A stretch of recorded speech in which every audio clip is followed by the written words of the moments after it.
So from that day onwards, I took steps into ensuring that my life was changed.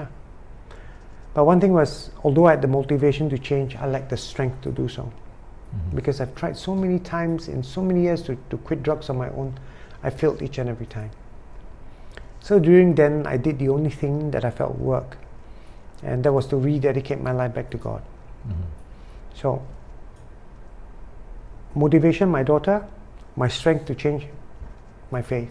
And also for the remaining years of my sentence, I took steps into ensuring that my goal was met. I did a public renouncement of my gang secret society affiliations.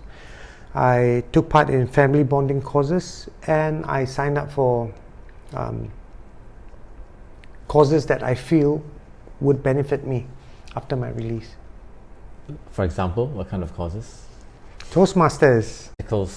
What are the main obstacles that you face in reintegrating into society?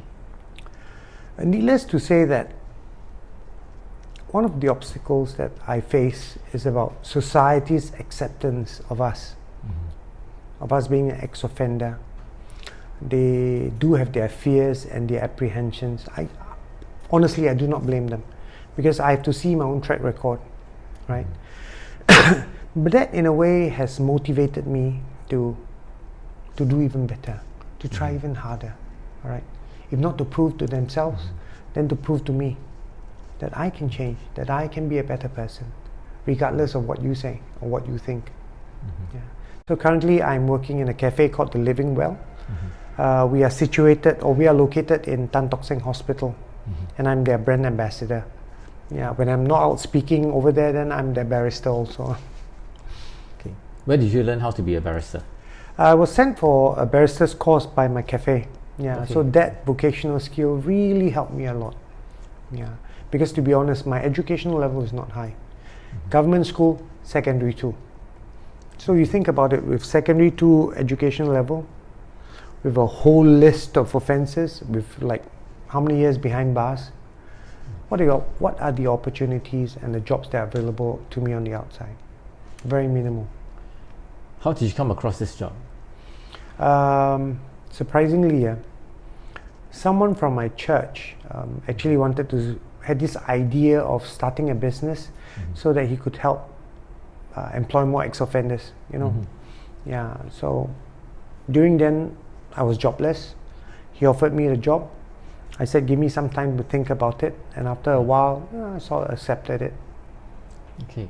I understand that Living Well is a social enterprise. Yes, we are.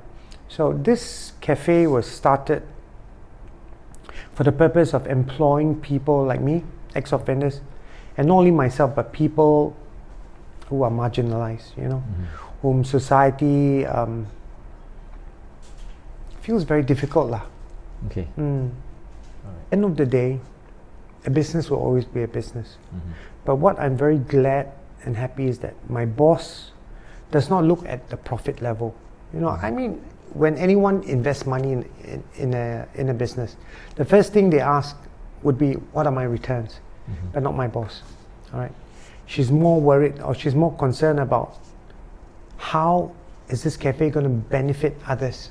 How is this cafe going to help people who have been in prison, or people with mental mental issues?